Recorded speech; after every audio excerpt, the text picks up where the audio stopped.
oh, I say this once a day as well. I go, there's always someone who fucking ruins it. Do you know? Like, what? We were on a flight to San Francisco a while ago, me and Jane, right? We took off, right? First class, seatbelt signs, ding, drinks are served, lovely. Then this woman, about 2 rows back, she gets out her laptop, she starts banging out something really important. She's wearing fucking bangles. They're like smashing it's driving me, it sounded like fucking Morris dancing, right?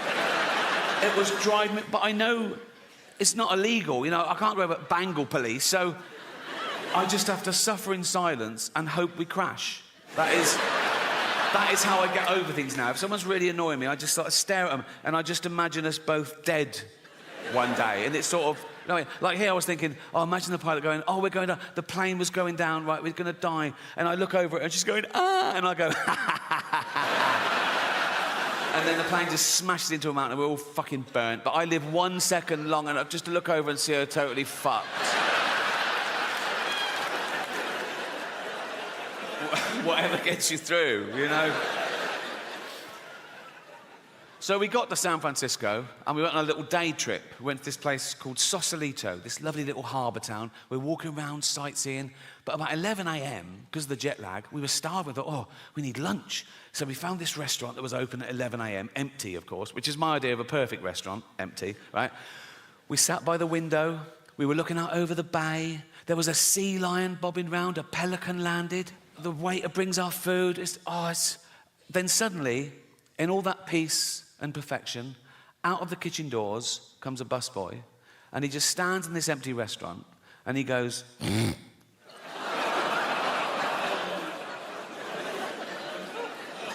I looked at him, I looked at Jane. Jane didn't even look up. She just went, nothing we can do. Like that. So I'm all alone, right? And the sweat starts. I just get a sweat, right? I go, okay, he's going to do it again. He's going to do it again. Sure enough, I bang my fork against the plate and I just look at him like that. And Jane goes, he doesn't know why you're staring at him. I go, I want him to know. I want him to go, you okay? I go, not really. You know, you keep doing that, right? Jane goes, for heaven's sake, he's a busboy. He's at work. Let's just eat and go. So meal ruined, right? And I wasn't allowed to do anything, right? So this is how I got through the last 10 minutes of that meal. It's absolutely true, right? I'm eating. Every time he went, I went, cunt!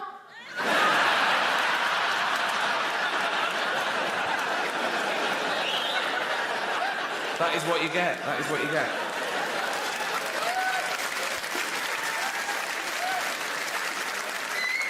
I did want this show to be more highbrow than this. Joking aside, I think this is my most honest and confessional show so far. Not in a Edinburgh Fringe type way. I mean, oh, my parents died, so I went all autistic. None of that shit, right? My parents did die, but I'm pretty sure I'm not autistic, because once someone gave me a Rubik's Cube and I put it straight in the fucking bin.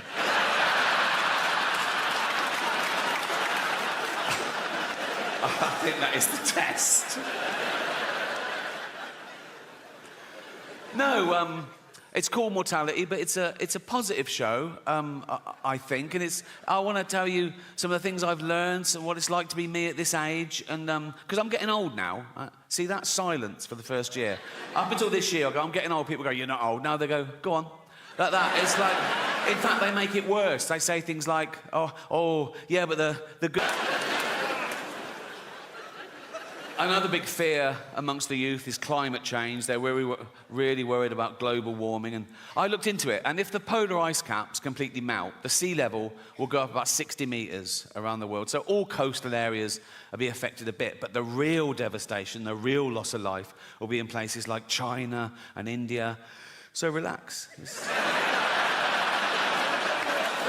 fine. But we all suffer from a bit of mental illness. We're all on the spectrum, aren't we? We've all got a little bit of OCD or anxiety or whatever. Like I'm a hypochondriac, right? Every morning I wake up and I think, right, what's wrong? Like, I go, what's that? That wasn't there yesterday. What's that? And I Google it. I think, what? And I catastrophize as well. So I Google it and the first sort of like 5 or 6, I'm fine with. Like it goes, it could be anxiety, yeah, could be lack of sleep, yeah, I didn't sleep. Could be lack of fibre, yeah, I'll have some more fibre. Could be lack of vitamin B, I'll get it. And then I just keep pushing me. Like it goes, could be cancer. I go, it's cancer. It's cancer. Like that. Once I came out of the bathroom and I went, Jane, I think I've got bowel cancer. She went, we had beetroot last night. I go, oh yeah, cheers.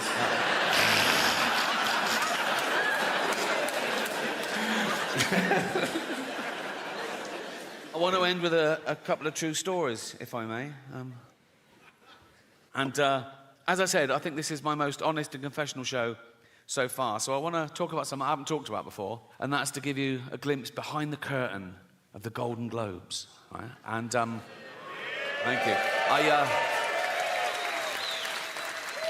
I last hosted the Golden Globes in 2020. It was the 5th time over a 10-year period, and I liked them more and more, and the last one was my favourite, because the world changed in that 10 years. You know, like the first time I hosted them in like 2010, the press of America, they hated me. Right? Who is this annoying Brit insulting the most important people on the planet? By the last time I hosted, they were like, yeah, go on, fuck them. Fuck them, right? Because ordinary people had got sick and tired of being lectured by these multi-millionaire, nothing wrong with that, these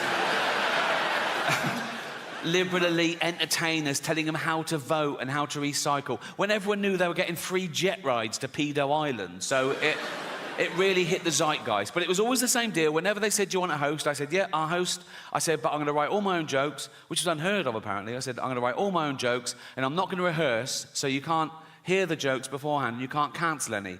And they let me do that. I did have to show a lawyer the jokes about an hour before to make sure I hadn't broken any laws, and I never had, because I know the law. Sometimes the lawyer would go, are you sure you want to say that? Right? And I go, is it legal? They go, yep, technically. I go, let's do it. Right? I've never had a joke stopped by the Golden Globes. That says something about them, to be fair, right? So, anyway, thank you.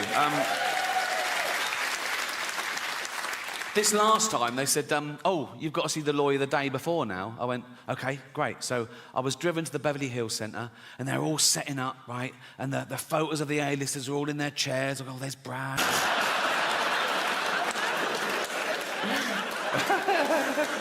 Oh, so childish. It's so childish. But I hope you agree it was a positive show. It wasn't about death, it was about life. And some people are so worried about dying, they forget to live. And some people are so scared to do something. Oh, no, that's dangerous, that's dangerous. All the most fun things are dangerous. Roads are dangerous. Alcohol is dangerous. Alcohol is a poison. I should know. I sell it. Dutch barn. Right? So, yes. Right. Alcohol gives you brain disease, liver disease, kidney disease, heart disease, mental illness, but it does loosen you up at parties. So... think of all the babies born through alcohol, yeah. Many of them deformed if the mother carried on drinking. But the good thing about being born deformed is, you... Hear me out. The good thing about being born deformed is you can start drinking at a much younger age and no one gives you... Do you know what I mean? You see a normal kid drinking, you go, you little bastard. You see a deformed kid drinking, you go, yeah, go on. You know what I mean? You know what I mean. You're 8 or 9, you've had 27 painful operations, you've met Ollie Murs, have a drink, you know. Well, as you can see, I've run out of quality material. But you've been absolutely amazing. Thank you, and good night.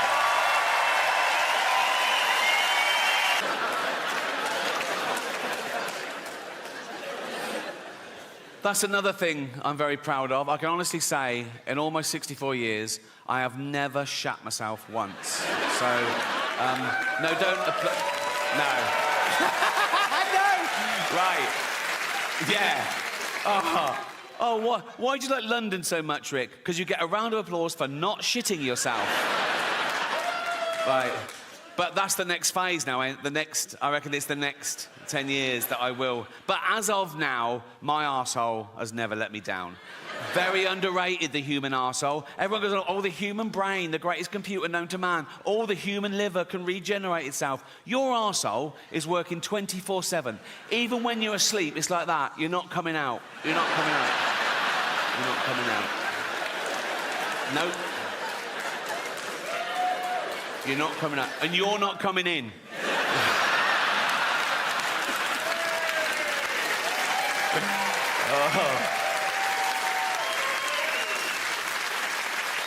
Because it's like a sewer in there, isn't it? But you've got a lovely little manhole cover. Think of that in real life. Walking along a pavement, it's lovely pavement. If that burst, and you know what's in a sewer, don't you? Piss and shit and cum and dead goldfish and fetuses in China. Just the girl ones. Relax.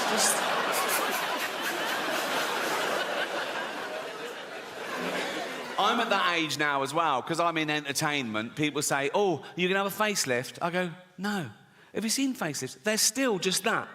Like that. You know what I mean? You go to the doctor, and the doctor goes, do you want to look old or Chinese?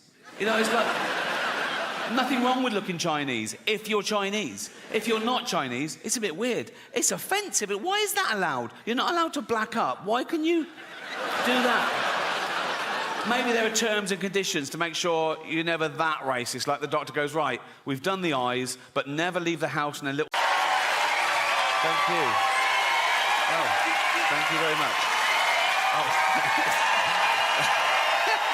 Thank you. Okay. Okay, shush. Thank you. Honestly, I'm overwhelmed, but shush. Thank you so much. Thank you. Welcome to the show. It's great to be back with a brand new special.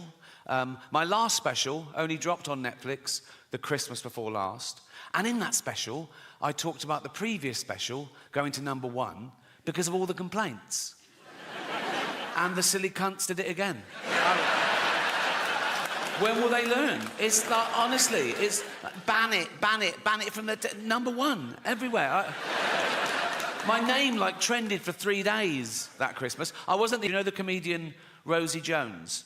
She's got cerebral palsy, and she was on a TV quiz show, and the trolls came out on Twitter going, she's not funny. People saying, you're only saying that because she's disabled. You're only defending her because she's disabled. Sort of back and forth, right? But that wasn't her biggest controversy of the year. This is a true story. Earlier that year, Rosie Jones made a documentary for Channel 4 about her condition, her plight, some of the trolling she gets, some of the insults she gets called, right? And she provocatively called the documentary, Am I a Retard? Yeah, great.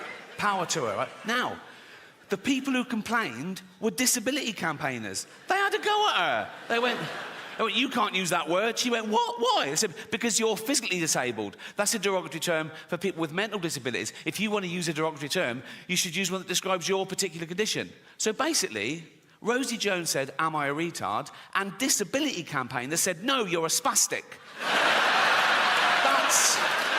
That's harsh, isn't it? I mean, it's context. She was using it to empower people. She was called that. She didn't go, no, that's not me. She sort of embraced it and, you know, reclaimed the word. So disability campaigners are saying, no, you've got to be very specific, right? Only people who are actually retarded can use the word retard, right? But who's going to tell them? You know what I mean? You're not going to go into a room and there's Bubba sort of lying on the floor, crying, right? And you go, all right, Bubba. He goes, yeah. Oh, no. Don't. It's a tightrope. He goes, yeah. You go, you know you can say retard. Why? Think, you thick cunt. Just think.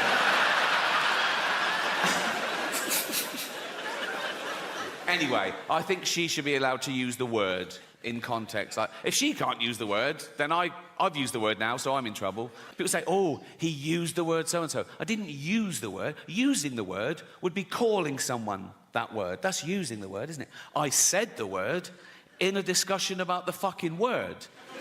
That should be allowed, shouldn't it, amongst adults? And if there's one thing we should all agree on, whatever side of the political fence you're on, we should all agree that free speech is still a really good thing. It always has been. And it always will be. But now there's factions of people go, oh, no, we got it, we don't like it, we've changed our mind, it wasn't going well for us, we don't like free speech anymore. People who want free speech, they only want free speech so they can go around saying awful things, which just isn't true. And even if it was, the good thing about free speech is people can say awful things back. It's a really good system, right? And you can't say anything under the laws of free speech. That's a total misconception. There are loads of caveats to free speech, all of which I agree with. actually. You can't incite violence. Good rule. You can't slander people. Good rule. You can't libel people, you know? Fascinating fact about libel law. You can't libel the dead. So I could stand here and say, Gandhi used to take it up the arse. If I wanted. Which I do.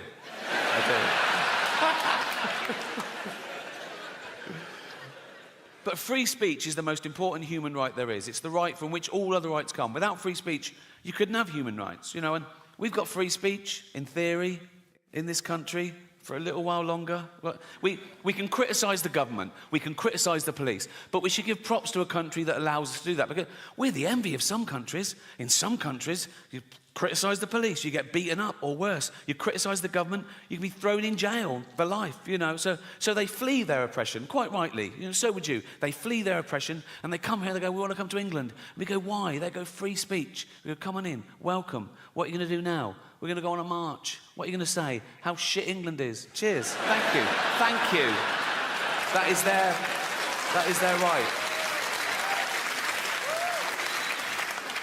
But I'm too old now not to say what I want, you know. I want to say and do what I want all the time. I don't even like doing my second favourite thing if I think I could be doing my favourite thing. Do you know what I mean? Like my favourite thing is play tennis. I play every Friday. I keep Fridays free. I look forward to it. I play tennis. It sets me up for the week. So if ever on a Friday I have to do my second favourite thing, like 3 weeks ago, attend a neighbour's kid's funeral, I'm like, this is boring.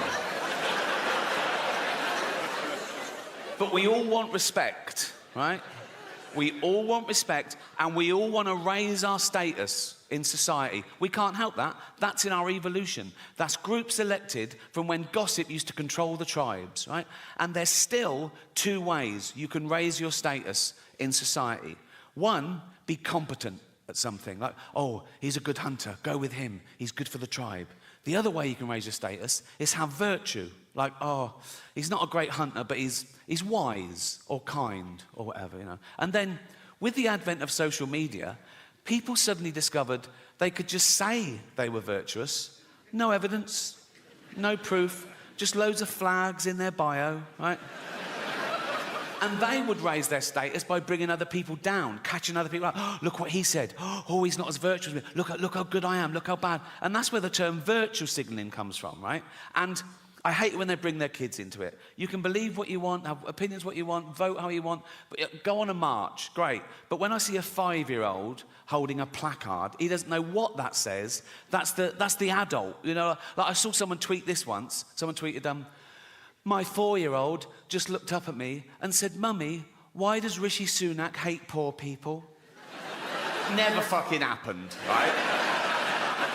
But the most annoying thing about virtue signalling is it's people being smug about having the morality of the age.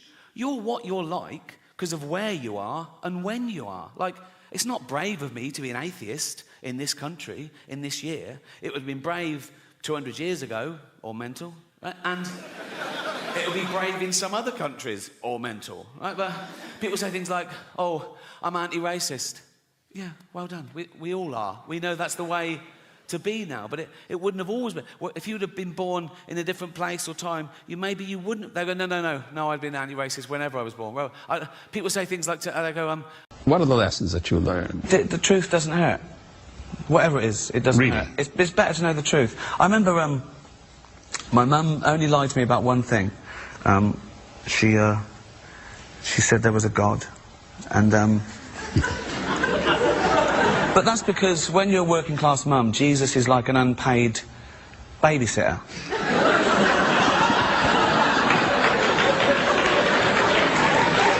Do you know what I mean? It's just sort of like, she wants you to be good. You know, the best of working class mum where I grew up she wasn't hoping I'd be a doctor or a lawyer. She hoped I wouldn't be stabbed to death in a barroom fight, you know. So the best thing to do is, well, if he's God-fearing, then he'd be good. It's a good rule of thumb because, you know, I went to Sunday school from about the age of 4 till 8. There was just great teachings of Jesus. I loved Jesus. He was my superhero. He really was. God was magic, right? But Jesus was just a man. And what I loved about Jesus was he was kind. and he was brave, and I thought he was amazing. And I thought he was brilliant, like, just a brilliant guy, you know. So I was about 8, and my brother must have been 19. He came in once, and I was doing something from the Bible, and I said, "What are you doing?" I said, "Oh, drawing Jesus." And he went, "Who was Jesus?" I said, "Well, he was the Son of God." He went, "Why do you believe in God?" Right? And my mum went, "Bob, shut up." And I knew she had something to hide. And he was telling the truth. And I knew from body language. And then I worked it out, and I was an atheist in an hour. In an hour? Yeah. It's true. I wish there was a God. I wish there was. It would be great. What I've heard, he's brilliant, you know.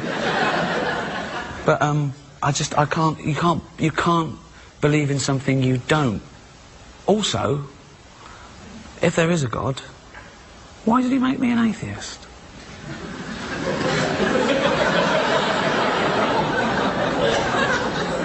That was his first mistake. Well, the talking snake was his first mistake, but... Well, also for you, because anyone who follows you on Twitter, and you have a huge following, they'll know that you are a pathological atheist, and therefore the thought of death is very final for you. And for me, as a good Irish Catholic boy, it's the start of something new and glorious. For you, that's it. For me, it's the end of something glorious, so I have to pack it all in. But, you know, I'm not depressed about it. I don't want to die any more than anyone else. And I think there's this strange myth that atheists have nothing to live for. It's the opposite. We have nothing to die for. You have more to live for. We have everything to live for. Yes. Yeah. I would imagine you have a more focused attention to life because you think it ends when you die. I think it's precious. I think it's beautiful. I think the world is amazing. I love people, animals, art, every hobby. I can't believe my luck that I'm alive for these 70 or 80 years. Might be less. Wait, you know, I'm not long for this world. My nan used to say that. She lived till 83. I think it was 40 years we were going, I'm not long for this world. What are you said the things you like. What are the things that really annoy you? Only two things really, really make my blood boil, I suppose. I suppose in general, as I get older, injustice. Injustice quietly makes my blood boil. Either personal, social, political, you know, personal. I suppose the two main categories are religious intolerance, this arrogance that you think, you know, arguing over whose God is right, sort of gets me down a little bit, you know. And I've got no problem with spirituality. I really haven't. You know, that's another myth. And I always try and make the difference clear between spirituality and religion. One is a very personal feeling, a journey, a hope, or whatever, a need, you know, a joy. And the other is an organised body that uses that for power and corruption in many cases. In many cases.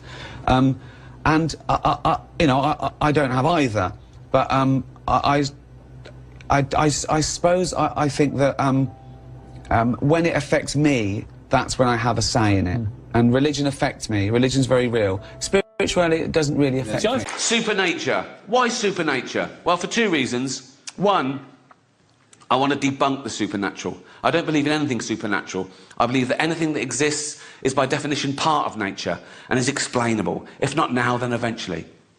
Also, supernature, because nature is super enough, you know. It's amazing that we're even here discussing it. We're the only species that allows the universe to understand itself, right? The chances of us being here at all, the chance of you being you, existing now, the chance of that sperm hitting that egg, is 400 trillion to 1. And I think life is like a holiday. We don't exist for 13.5 billion years. Then we have these 80, 90 years if we're lucky. Then we die, never to exist again. And some people are even offended by that. They go, you can't say that. It can't be chance. It's too good. Someone must have made it all. And, you know, I'm too special. I can't just not exist. I'll live again.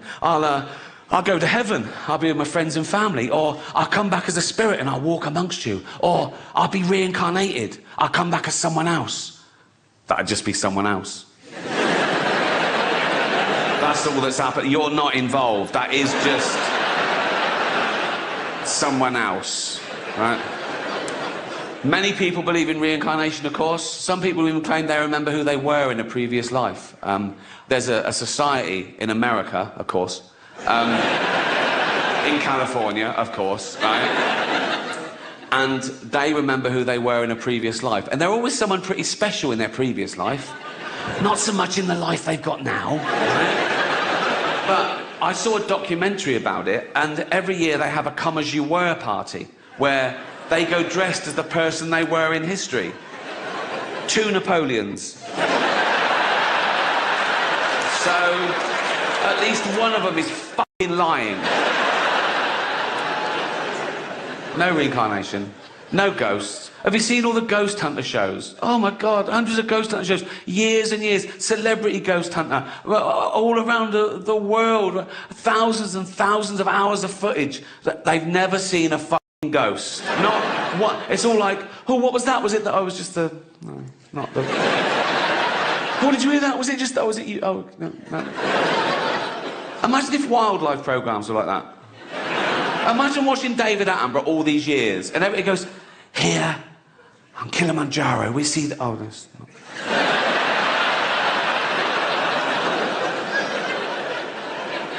And by the banks of the Limpopo, the elusive... Oh, that's not... You'd stop watching the cunt. I've never seen a ghost. The pedo hunter shows, on the other hand, there's usually a couple in the crew just in case, you know what I mean? Particularly if it's a BBC production. Oh, shut up.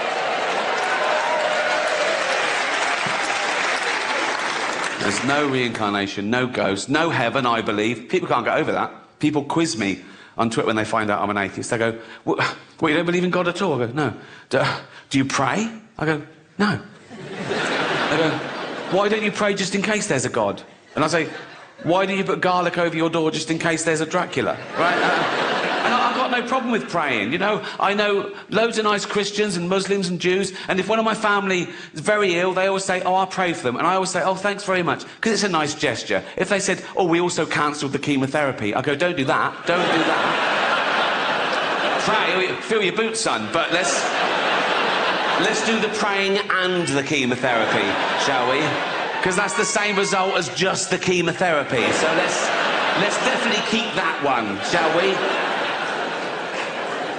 I got in trouble talking about praying on Twitter once. Do you remember a few years ago that terrible disaster in Oklahoma, the hurricane? People lost their lives and their livelihood, and I donated to the Red Cross, and I tweeted about it with a link saying you can donate here too, trying to help them with their drive.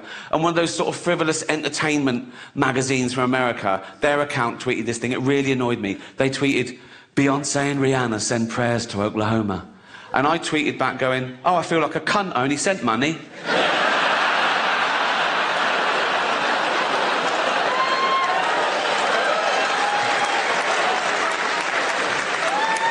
Someone tweeted me once, would you come to the bedside of a dying child and tell them there's no heaven? I tweeted back, is it a paid gig?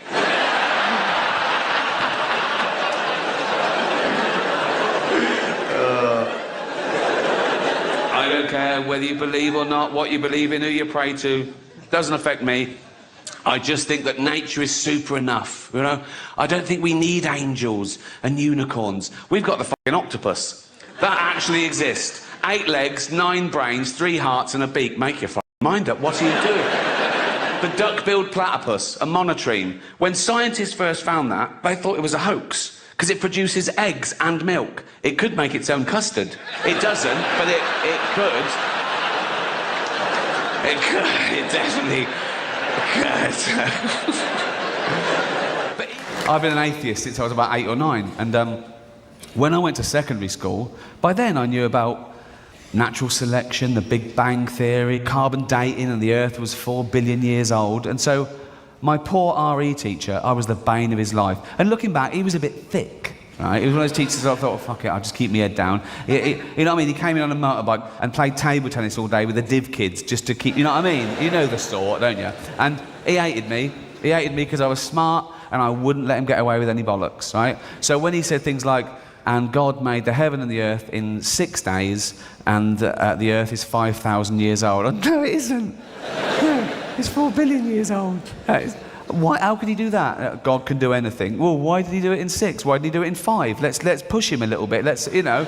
And he was saying that everything that happens, God does. He's done everything. Everything that happens, he means to happen. He's on top of it. He's everywhere. And everything he does is good. And I went, well, that's clearly not true either. Why are newborn babies taken from their parents? They're innocent. Why are some people born into abject poverty? And he went, because God moves in mysterious ways.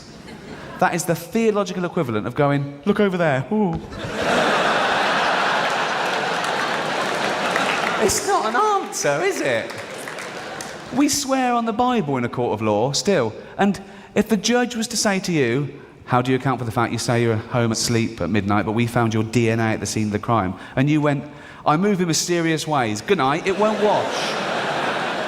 This is how stupid this teacher was. A kid asked him, he said, sir, why do we swear on the Bible in a court of law? Clearly, the answer is, if you believe in God, if that's your God, you believe in him, you believe he's watching you, you get a guilt trip, you don't lie. He hadn't worked that out. So thinking on his feet, he said, because every law of the land is mentioned in the Bible. I went, no, it isn't. No, it isn't. He went, no, it is. Somewhere in the Bible, every law of this land is mentioned. I went, what, even video piracy, you fucking... One critic, who I know is religious, said, oh, Gervais deconstructs the Bible. That's too easy. I'm thinking, well, it shouldn't be. If you believe in that, you think it's a serious doctrine, it shouldn't be too easy to deconstruct. You can't do it with a maths book. You can't look through a mug and go, listen to this. Listen to go, oh. The shortest distance between 2 points is a straight line. What cunt wrote that? He said that God is everywhere and in everything. He's solidly through the universe. And I came prepared. I thought, this'll end it. I came in like a little smart ass and went, sir, is God in a vacuum which has been scientifically proved to have nothing in it? He went, yep.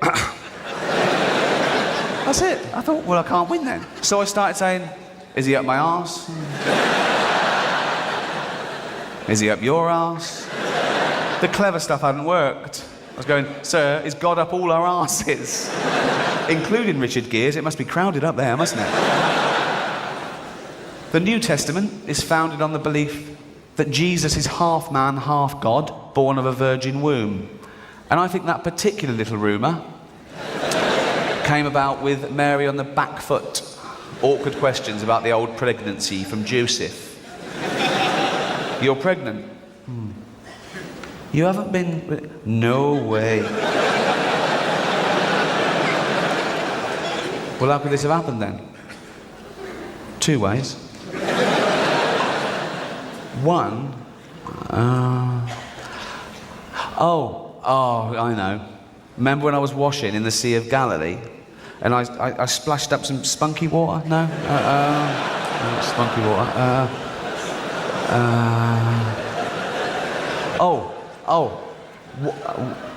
What about the baby is half God? And everyone went, yeah, all right. But everyone's entitled to their opinion. And if you believe in God, you're wrong. Everyone is entitled to their opinion. No. If you had to pick a god, yeah. who would you pick? Thor. I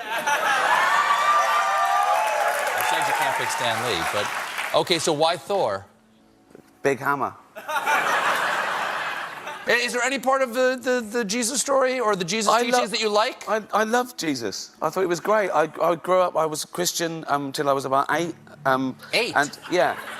That's pretty early to toss out the baby Jesus with the bathwater. What turned you around there, kid? I remember I was doing Bible studies and my brother came in, he was older than me, he was about 11 years older than me, and he said, why do you believe in God? And my mum went, Bob, and I knew she was stopping him, telling me something, and I just thought about it, and within about an hour, I'd sort of worked it out. So it's his fault. Oh, okay, all right. That's interesting. Yeah. Yeah. No, I did. No, I like the idea of it. I love the idea of, you know, Jesus. You like the Sermon on the Mount? I like Jesus, not because he was half God or whatever it is. Half God? Well, I don't know, do I? I don't know. But what was he? All God, wasn't he? Yeah. God from God, light from light, true God from true God. Begotten, not made, one of being with the Father. Through him all things were made. It's just a parlor trick. It's just a parlor trick. Yeah. It's a crowd pleaser. I do the Nicene Creed to warm up the audience every night. I know. Yeah. We're going to do profession of faith and everything. We're going to do the I like the idea of doxology. it. I like the idea of it. Yeah.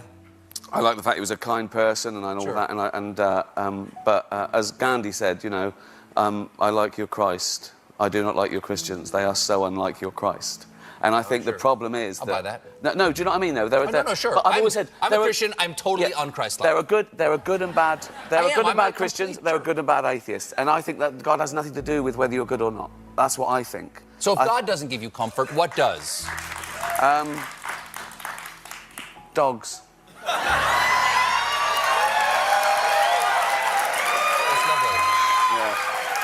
I believe in dogs. It's God spelled backwards. Dogs are amazing. Dogs are amazing. Yeah, exactly. Yeah, they are. Yeah, that unconditional love. Yeah. Yeah. Same as your guy. No, I'm just being honest. You know, I mean, I can't see there could be a God. You know, I mean, spirituality and religion are two different things. Don't forget. You know, I can't make myself believe something I don't believe. I wish there was a God. You know, and I wish he was all the things people said he was, all powerful and kind and all that. But by definition, the impossibility is overwhelming to me. And then there's religions which use that truth for their own personal gain, and that's something else, and that's abhorrent and disgusting. Religious fascism is the only thing apart from animal cruelty that gets my blood boiling. But people believing in God doesn't worry me at all.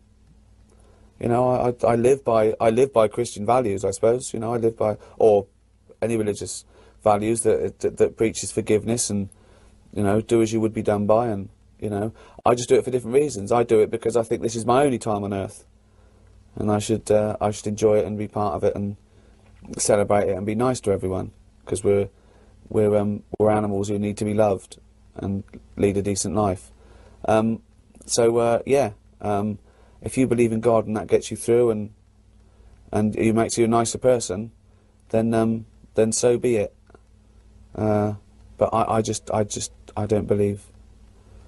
And I feel sometimes that atheists, and I am atheist, not agnostic. One of the few things I'm sure of in life. I think they get a bad press that we take the art out of beauty and the world, which is not true. The fact that, you know, the Earth is 4.6 billion years old, and, you know, there are 4 million species of animal, and they've evolved by accident, is, I think, more beautiful. But I also think, Ricky, that there is a social consequence to I don't necessarily want to say atheism, because I completely agree with your point that there's good and bad, you know, in like beyond those kind of limited taxonomies. But like, I do feel like when people think there's no purpose or meaning, that and that needn't necessarily be just because of a belief in God, that it creates cultures that are oddly materialistic, nihilistic. And I feel like in the last 20 years we're seeing more and more worship of self, worship of individual. Of course, there's a new narcissism, of course, and I don't know why. I think social media is partly to blame. I think people being rewarded for bad behaviour is partly to blame. You know, magazines or TV or whatever. You know, I did a speech in the Big Brother house as Andy Millman in Extras, and again, that was at the beginning of it, and now it's got worse. But couple of points. I do think there's people crave a oneness, even if we don't go about understanding about why we're here, because again, that's very human. We're inquisitive. We want to know why. We want the answer why, and some people don't accept. We don't know yet, but we're on the way. They got no. Well, that's no. You know, the God of the gaps. We understand that. Well, if you don't know how to explain it, God did it. Okay, well, it doesn't really solve anything. Even down to the, I put a joke in Afterlife where Kath's bothering me, and she says, "Where did it all come from? Somewhere from nothing." And I go, well, where did it all come from then? She go, God made it. I go, okay, where did God come from? She went, he's always been around. I go, simple as that, innit? So, you know, it doesn't answer the question, but I get it. And I think, apart from people wanting there to be some sort of divine justice, because you know, that would be great. Good people would be rewarded and bad people would be punished. Brilliant. Okay, it doesn't work like that. You know, you only have to look at, you know, children in Africa being born with cancer, and you know, we know that's not. We know mysterious ways isn't an explanation. Okay, that to me is someone who doesn't know the answer and says mysterious ways. But apart from that, you're right. We're seeking the answer. Why are we here? I think we think that. Hold on. Well, it's too good. It's too good to be chance. Everything's perfect. Well, it seems that way. You know, it's like Douglas Adams' puddle. You know, when it imagines this, I fit this hole perfectly. But I think you're right. We are scared and alone, and the idea of death is horrible. What, you'll never exist again? What was the point? And again, I talk about this in Afterlife 1, where I say, Kath's saying that if you think it's, you know, there's no heaven, why don't you kill yourself? And I say, so if you're watching a really good film, but you know it's going to end, you might as well just stop it. She went, no, because I can watch it again. And I say, I think that's the amazing thing about life. You can't watch it again. You know, one day you'll hug, you know, your mum for the last time. You'll smell your last flower. You'll eat your last meal. You won't know it's your last, but it will be your last. And so you've got to make the most of everything. And it is a terrifying prospect. It is like sad that we'll never exist again, I think. But it doesn't mean it's not true. You know, the bottom line is, I can't believe something I don't believe. And so how do I find meaning? Well, we are here. We are here. The chances of us being us, you being you and me being me, existing now, that sperm hitting that egg is 400 trillion to 1. You know, we're not special, but we are lucky. We do exist. It's incredible. And I think of it, it's like a holiday. We don't exist for 13.5 billion years. Then we explode into this mass, this electronic blob of thought, introspection, love, hate, fear, beauty, horror, for 80, 90, 100 years if we're lucky. Then we die and we never exist again. We return, our atoms return, and it carries on, right? And that's not scary, because I think people are scared of death because they don't know what's beyond. And someone said to me, well, what do you think it feels like when you die? And I say, like the 13.5 billion years before I was born. And that was all right. So, but the big thing is injecting meaning. I think you're totally right. I think you're totally right. When you start thinking about it, why are we here? Well, I mean, not even the how, but why.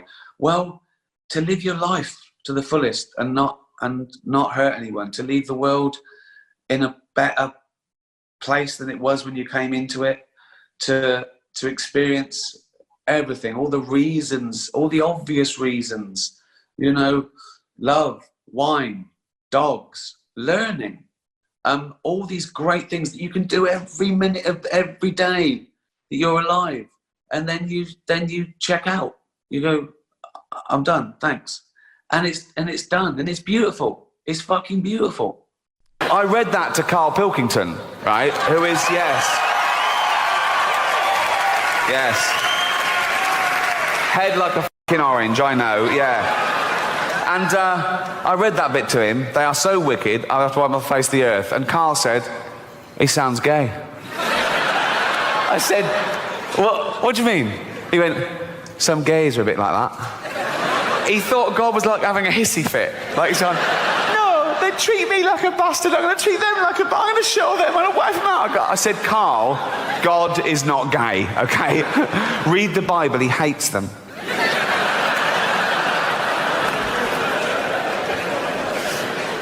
they are so wicked, I will have to wipe them off the face of the earth. And every living thing with them. What's the squid ever done? It's gone mad. What? But he's not gay. God is not gay. But there was one man who was still very good. His name was Noah. He was a friend of God. Just a friend, so don't know. Just a friend. A friend with big hooped earrings.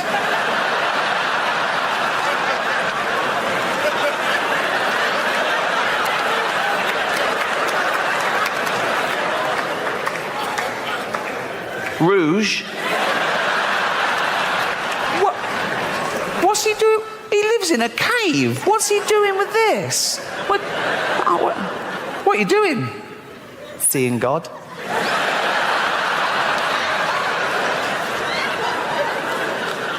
You never know. Handlebar moustache. Holding God's hand. Who's wearing a blouse?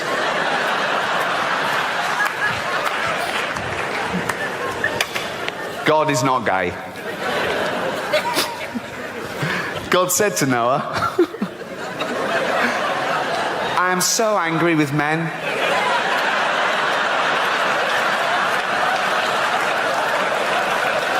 You mean men and women? Whatever. I am so angry with men that I have made my mind up to destroy them all. I have stretched my bow in the sky. It is a rainbow. That's got to be the world's first pun, hasn't it? It will make so much rain pour down on earth that everything will be drowned, but not you. I think religion's greatest trick wasn't convincing some people that there was a God who was all-powerful. It was convincing everyone else that... One of the few pleasures of fame is that you can do good things, but in all honesty, I think some causes are more worthy than others. Joking aside, cancer's a very worthy cause. Autism's a very worthy cause. But I got asked to do a benefit gig recently for sufferers of obesity. What? She went, sufferers of obesity. I went, you mean fat people? She went, no, because obesity is... Well, she actually went, no, because obesity... She was eating, of course she was eating.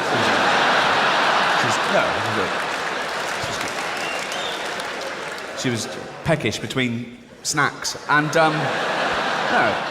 But she said, obesity is a disease. No, it's not, is it? You just like eating, don't you? No, it's not, is it? Oh, is that a disease? Oh, I'm so fucking ill. Oh, I'm well ill. I'm really ill. I said to her, what's the disease? She went, everything tastes good. Everything? Yeah, not salads. Salads. Oh, it's not a disease, is it? Leprosy is a disease. Can you imagine Jesus in the temple? People come up to him in bandages going, Jesus, my face is falling off. Can't stop now, it's a fat bird and a third pie. They eat too much. That's what does it. Simple science. But they complain, don't they, fat people? They complain about the situation. They go, no. I'm getting fat. No. Aeroplane seats. They're not big enough for someone like me. No, they're not. Because if they were, we'd only get 12 fucking people on the plane. Unbelievable. It's not fair. It is fair. That's what happens. And if we're talking about fairness in aeroplanes, why is it I get the same luggage allowance as a bloke who's 40 stone? Why is that allowed? We're both allowed 32 kilograms on the plane. I want to go, no, he used up his 32 kilograms on his tits.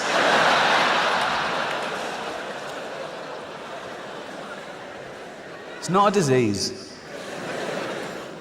I saw a documentary about a woman who was 28 stone, right? Because she ate 10 pie and chips a day. That'll do it.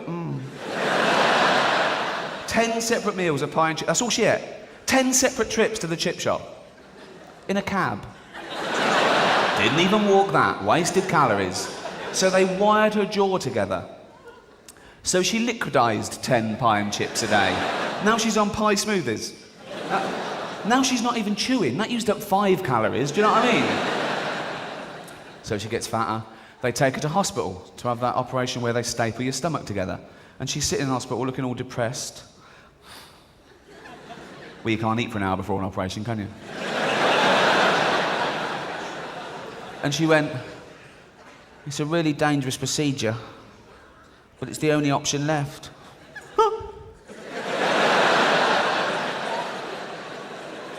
One, jogging? You don't even walk. Salads? You don't like the taste. Right. 9 pie and chips a day? It's a start, isn't it? It's a starter to her. I'm not having a go. I'm a bit overweight myself. The other night someone shouted, no shit. Oh. I thought, could be that. That'd be great, wouldn't it? You go to the doctor, he goes, no, you're not fat, you're constipated. I had to go to the doctor to have a medical for this tour. I've had medicals before for TV work. They check your pulse and go, yeah, fine, you're not going to die in the next 3 weeks. But I always think, what if I fail the medical? What if they say, no, you're not fit enough, you can't do the TV work? Then I see Johnny Vegas on telly and I think, I'm all right. Do you know what I mean? He's like my canary down the mine. If I'm in a restaurant, I go, do you want a pudding? I go, is Johnny Vegas still alive? I go, yeah. I go, bring it on. Okay, now. So I went along to Harley Street and the doctor said, it's a bit more thorough than usual. Yeah, it's a big tour. So we need a urine sample. I went, fine, yeah. So he gave me the little thing in the bag to put it in. Did that. Came back to him, good as gold. He went, oh, can you strip down to your boxer shorts? I thought, this is thorough. I've not had to do that before. But I stripped down to my boxer shorts. Oh, for fuck. The one day I wear white boxer shorts. Big wet patch from the wee. Oh, why didn't he warn me? Why didn't he say, be careful, I'll be checking your pants in a minute? He's, you know. And there's nothing I could do. I just stood there and it was one of those pairs just had a slit and I tried to sort of pull it over. And it pinged back, and he saw it. I saw the moment he saw it. There's nothing I could do. And I was thinking, oh, it's all right, he's a doctor, he can't tell anyone. Then I thought, if I was a doctor, I'd tell everyone everything. I would. I'd come and go, you'll never guess what I found up an arse today. So I thought, oh, he's going to tell everyone. And I had to touch my toes as well, which sounds all right in front of a doctor, but it's still a man you haven't met before in pants that you've wet. So you feel really vulnerable and just... And you try and make everything look okay in the doctors, don't you? They go, does that hurt? Definitely not. Definitely not. Touch your toes? Easy, right? And the truth is, I've got to that age where I have to make a sort of noise to get me up and down now. Do you know what I mean? That didn't happen in your 20s. 20s, bang. 30s, bang. 40s, you go, ugh. Why do you do that? I think it's a warning to family and friends. That they hear that, I go, oh, Grandad's bending over. And he's up, on with the barbecue. But things happen with age. But it's good and bad. I'm at that age now where it's totally acceptable for me to back in a lorry driver I've never met before. Do you know what I mean? If you're 20 and really skinny, they go, fuck off, mate. But I can go, you're all right, you're all right. Go on. Whoa! Be careful, plods around the corner.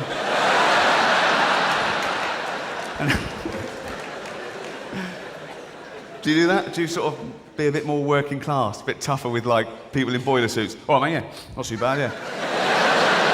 Do you want a cup of fucking tea? Like that. Anyway, I wet myself. Good. After I came back, I told my friend about the wee incident, and my friend went, oh, you should have gone commando. What? That would have been less embarrassing, wouldn't it? So now I look down, I think, oh, I've wet myself, what can I do? Oh, I know, they're coming off too. That's as dry as a bone, Doc. Should have gone commando. Do commandos not wear pants? Why is it called... They must wear pants, don't they? Yeah.